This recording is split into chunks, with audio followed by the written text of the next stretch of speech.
반짝이는 눈빛 눈이 부셔 매일 날 감싸주는 손길.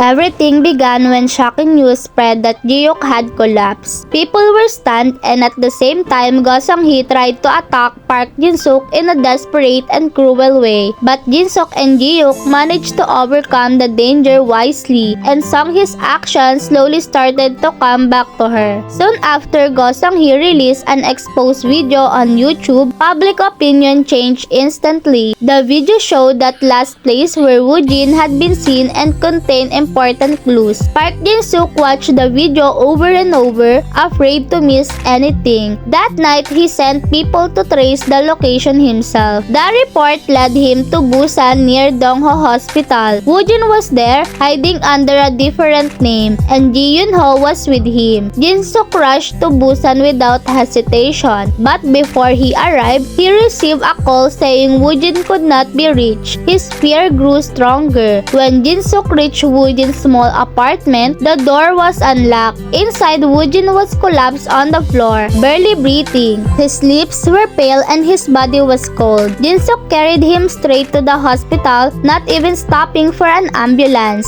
At the emergency room, doctors said Woo Jin was suffering severe complication from a liver transplant and needed intensive care immediately. Jin-suk stayed by his side, begging him to hold on. Later, Jin-suk learned the truth. Woo Jin had changed his identity and received a liver transplant in secret. The donor was Eun O. Go Sung-hee had planned everything and even took money, but later tried to squeeze more out of Eun O. Jin-suk finally realized how late he was and how much his son had suffered alone. Feeling responsible, Jin-suk offered Eun O a massive stock gift as repayment. Eun O refused to keep it and decided the share should go to Woo Jin instead, letting him choose his own future. Woo Jin accepted, saying the money would be used not for revenge but for a new beginning. But peace does not last long. A few days later, Go Sung-hee starts another live broadcast on screen. She lies, attacks her family, and denies the truth. Watching the broadcast deeply hurts Woo Jin. Seeing his son suffer again, Jin-suk finally understands that hiding the truth will never bring closure. He decides that time has come to face everything openly. Despite Woo Jin's fear that his mother will lose control, Jin-suk remains firm. This is not Woo Jin's battle, but one the adult must end. With hospital approval, Woo Jin is moved carefully and taken to the live filming site. The studio is bright with lights and the staff prepares the cameras. Smiling as if nothing is wrong, Go Sung-hee faces the camera with confidence. But as the broadcast begins, she suddenly breaks into tears, unaware that the truth she tried to hide is about to confront her head-on.